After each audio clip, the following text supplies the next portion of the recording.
सभी को नमस्कार। मैं राकेश कुमार शर्मा, सहायक आचार्य हिंदी, राजकीय महाविद्यालय बहरोड, अलवर, राजस्थान, आप सबका अपने YouTube चैनल पर स्वागत करता हूं, अभिनंदन करता हूं। आज हम BA द्वितीय वर्ष हेतु मत्स्य विश्वविद्यालय के पाठ्यक्रमानुसार द्वितीय प्रश्न पत्र में निर्धारित नाटक एवं एकांकी विषय पर वार्तालाप करेंगे। आज हम उदय शंकर भट्ट जी द्वारा लिखित एकांकी पर्दे के पीछे के व्याख्या भाग पर चर्चा करेंगे। उदय शंकर भट्ट जी का जीवन परिचय हमने देख लिया है। उदय शंकर भट्ट जी का साहित्य को योगदान भी हमने देख लिया है। पर्दे के पीछे एकांकी का जो पाठ परिचय है वो भी हमने देख लिया है। आज हम सीधे उनके जो व्याख्या भाग है उस पर आते हैं। पर्दे के पीछे एकांकी जो व्याख्या भाग है उसमें बड़ा मुनीम, डॉक्टर चांदीराम और जो सेठ है, इन सब के दरमियान एक वार्तालाप चल रही है और उस वार्तालाप से हमें ये जानकारी मिलती है कि ये सब लोग केवल और केवल दिखावा करना चाहते हैं और समाज की सेवा के नाम पर ये केवल और केवल ढकोसला ही करना चाहते हैं। और जो सेठ है वो डॉक्टर को समझाता है कि तुम भी अब हमारा जो नाम है वो जो यहाँ के दैनिक जो समाचार पत्र हैं चुनिंदा, उसमें हमारा नाम यदि अस्पताल का और हमारा नाम यदि आए तो हम आपका कि जो मानदेय है वो 10 रुपये प्रति महीने के हिसाब से हम मानदेय को बढ़ा देंगे। डॉक्टर कहता है मैं नहीं समझा सेठ, इस बार हमारी सलाह है चीफ कमिश्नर को बुलाकर अस्पताल दिखाया जाए। सेठ कहता है कि चीफ कमिश्नर को बुला लो जिससे कि अस्पताल दिखा दें और उसके बाद उसमें कोई कमी बेसी हो तो उस पर वार्तालाप हो। चांदीराम क्या बुरा है, क्या बुरा है, सब शहर के बड़े आदमी भी उसी वक्त आ जाएं और वहाँ पे उसको देख लें। देखिए यहाँ पर भी वो लोग अपनी प्रशंसा के ही इच्छुक हैं।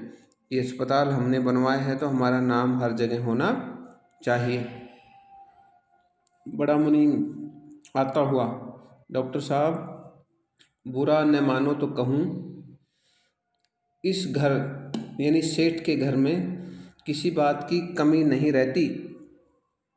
तुम तनख्वाह के लिए लड़ो हो, यहाँ का नौकर राजा की तरह रहे हैं, चाहिए लगन से काम करने की आदत। यानी जो बड़ा मुनीम है वो भी सेठ की हाँ में हाँ ही मिला रहा है।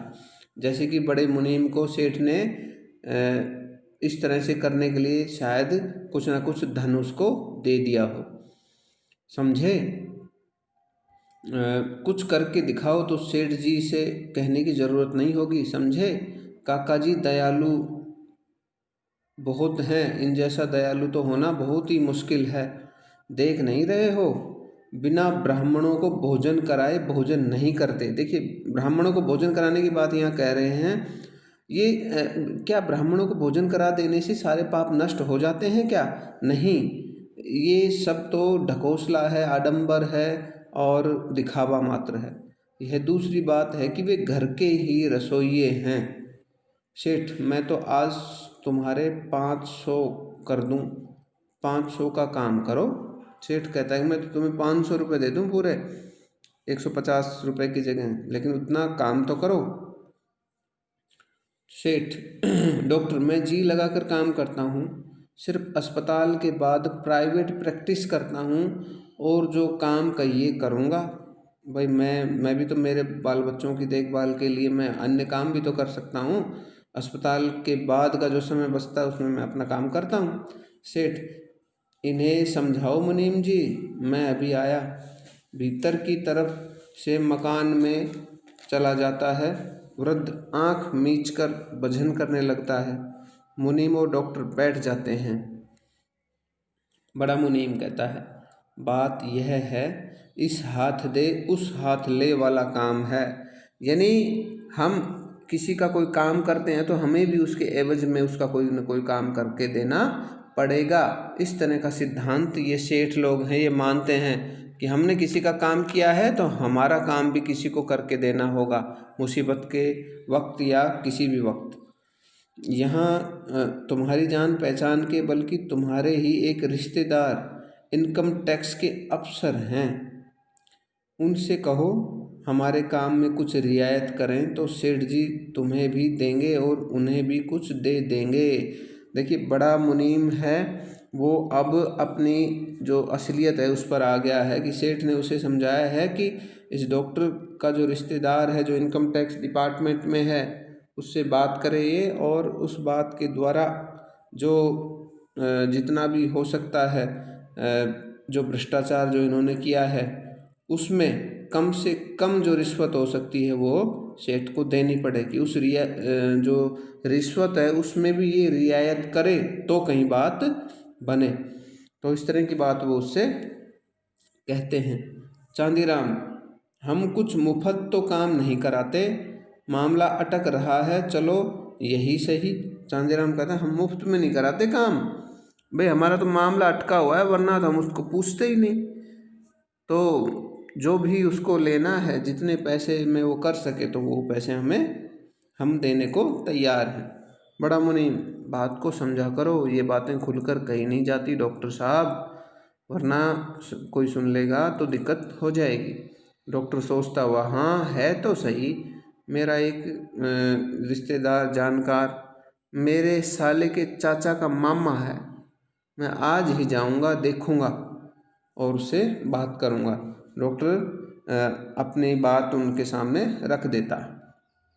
चांदीराम कहता है हाँ जाओ, अभी जाओ, नहीं तो गाड़ी ले जाओ। देखो आज तो सेठ ने उसको अपनी गाड़ी भी सुपुर्द करने की बात कही है कि नहीं तो गाड़ी ले जाओ, तुम कोई पराये तो नहीं, अपने ही तो हो। बहुत बड़ी बात यहाँ। अब सेठ का जो जैसे ही डॉक्टर ने आश्वासन दिया कि हाँ मेरा रिश्तेदार तो है इनकम टैक्स डिपार्टमेंट में और मैं उससे मिलने जाऊंगा, तो सेठ ने अपना पैंतरा बदल दिया। जो अभी उसके लिए 10 रुपये बढ़ाने के लिए इतनी बातें सुना रहा था कि मैं तुम्हारे तनख्वाह के 10 रुपये बढ़ा दूंगा, और अब वो अपना काम निकलवाने के लिए डॉक्टर को गाड़ी तक सुपुर्द करने को तैयार है और कहता है कि आप हमारे ही तो हो, अपने ही तो हो, पराए थोड़ी हो।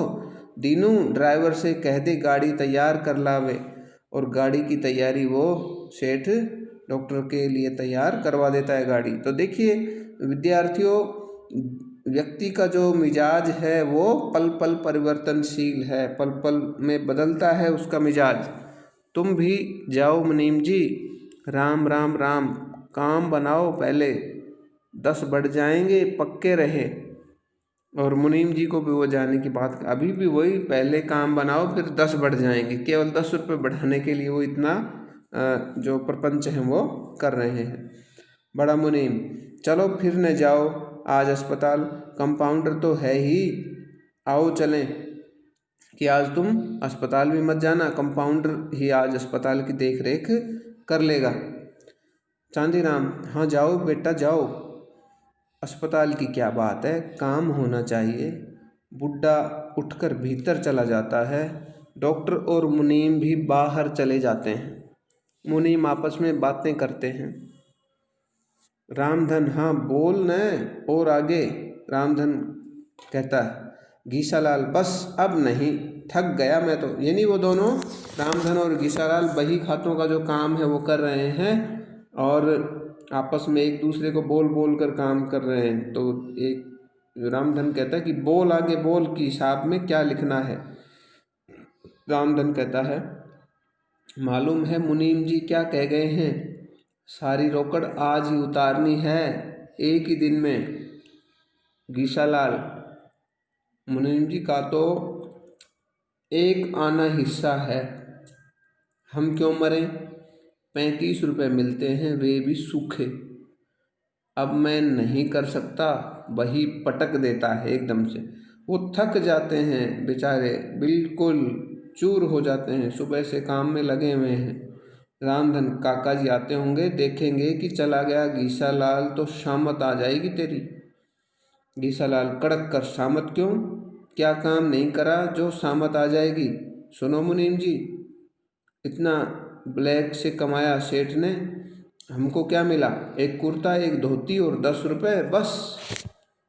बहुत अच्छी बात यहाँ घीसालाल ने कही है कि ब्लैक से कमाया हुआ जितना भी धन है वो सेठ ने अपनी तिजोरी में भर रखा है, और उस धन से हमने क्या, हमें तो कुछ नहीं मिला, उसका कुछ हिस्सा भी नहीं मिला। तो हम बेवजह उनकी जो समस्या है वो हम अपने सिर क्यों ओढ़ें, हम क्यों करें इतना काम। आगे वो कहता है रामधन और क्या लूटेगा, फोकट का माल है। दिन रात एक करके अफसरों की आंखों में धूल झोंक कर कमावे हैं तो क्या लुटाने के लिए।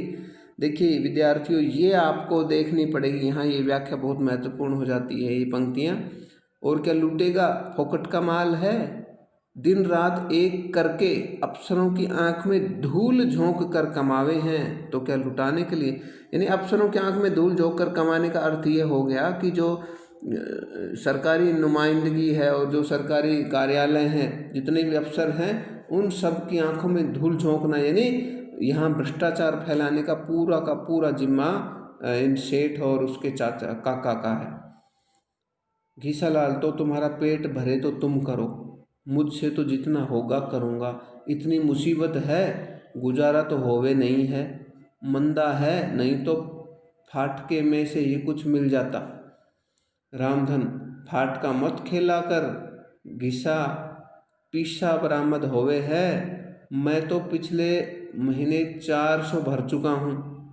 कोई एक पैसे भरने की बात यहाँ कही जा रही है। सोचकर, और तू कहे तो ठीक है, 60 रुपल्ली में होवे क्या है, पर अब कहाँ जाएं, 70 तो कोई देने से रहा। हाँ, इन्हें होली दिवाली पर कुछ मिल जाए, बस यही मालूम है कितना फ़ायदा होगा सेठ को अगर बच गए तो। Dash dash dash. रामधन उसको कहता है, घीसालाल को समझाता है कि यदि ये सेठ इस जो संकट जो आया है, आर्थिक संकट जो अब जांच बैठने वाली है उस पर, तो उससे यदि ये बच जाता है तो इन्हें बहुत ही बड़ा फायदा होगा। घीसालाल, कितना होगा भला। रामधन धीरे से, 10 लाख से ऊपर तो सिर्फ कपड़े और लोहे में। बताइए, 10 लाख, उस समय के 10 लाख तो जब सिर्फ और सिर्फ 60 रुपये की कीमत ही बहुत ज़्यादा हुआ करती थी, तो वहाँ 10 लाख तो सिर्फ कपड़े और लोहे में ही इनको मुनाफा होगा। इतना बड़ा मुनाफा। घीसालाल आश्चर्य से, इतना, तभी तभी मुनीम जी मेरा मन करे है सब बतला दूं जाकर पुलिस को।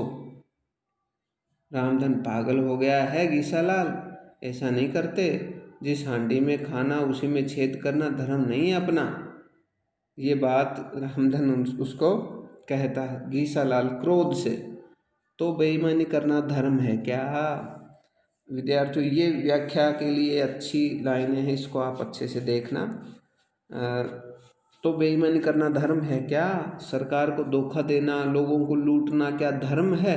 सरकार ने जिस दाम पर जो सामान बेचने की योजना बनाई है उसको अलग तरीके से बेचना, उसमें मिलावट करना, इस तरह से वे ये मुनाफाखोरी करते हैं, तो ये तो एक तरह से देश को लूटने वाली ही बात है। लोगों को लूटना, देश को लूटना, सरकार को धोखा देना, ये सारी तो बहुत गलत बातें होती हैं। ये कहाँ का धर्म है, आप ही बताइए। कि आपने तो कह दिया कि हम सेठ के खिलाफ नहीं जाएंगे, और आप कहते हो कि सेठ जो लूटता है वो सब कुछ सही है क्या। नहीं, ये भी धर्म नहीं है। क्या ऐसा धर्म मानने योग्य है। मैं ऐसा धर्म नहीं मानता। जी तो ऐसा करे है अपना गला घोंट लूँ।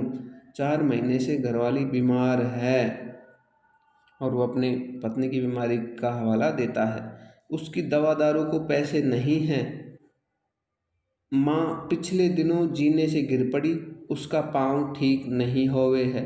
यानी घर में बहुत सारी समस्याएं हैं, पत्नी की समस्या, बच्चों की समस्या, माँ की समस्या। न बखत पे रोटी, न कुछ, कहाँ से लाऊं इतना पैसा। धर्मार्थ औषधालय से दवा लाता हूँ, पर फायदा हो तो। पिछले दिनों बहू की कंठी बेची, यानी सोने का आभूषण, आंखों में आंसू भराते हैं। मर जाए तो पाप कटे। यानी जो पैसे की जो इतनी ज़्यादा किल्लत, इतनी ज़्यादा मुसीबत घीसालाल रामधन के सामने पेश करता है और बात करते करते उसकी आंखों में आंसू आ जाते हैं। तो गीसालाल ने बिल्कुल सत्य कहा है कि जब एक तो हम हैं जिनके पास पैसे नहीं हैं और एक ये सेठ लोग हैं जिनके पास इतना धन होते हुए भी ये परोपकार का भाव ये रखते ही नहीं हैं, घूसखोरी करते हैं, देश के साथ गद्दारी करते हैं, धोखा देते हैं, लोगों को लूटते हैं, सरकार को धोखा देते हैं। तो इस तरह का जो षड्यंत्र है ये करते हैं, इसलिए इन्हें इन षड्यंत्र में शामिल होने के नाते इन पर कार्रवाई होनी ही चाहिए। तो ये सारी बातें आप यहाँ देख सकते हैं। तो आज का जो लेक्चर है आज मैं यही समाप्त करता हूँ। आगे हमारा जो व्याख्या भाग है ऐसे ही जारी रहेगा। तब तक के लिए जय हिंद, जय भारत।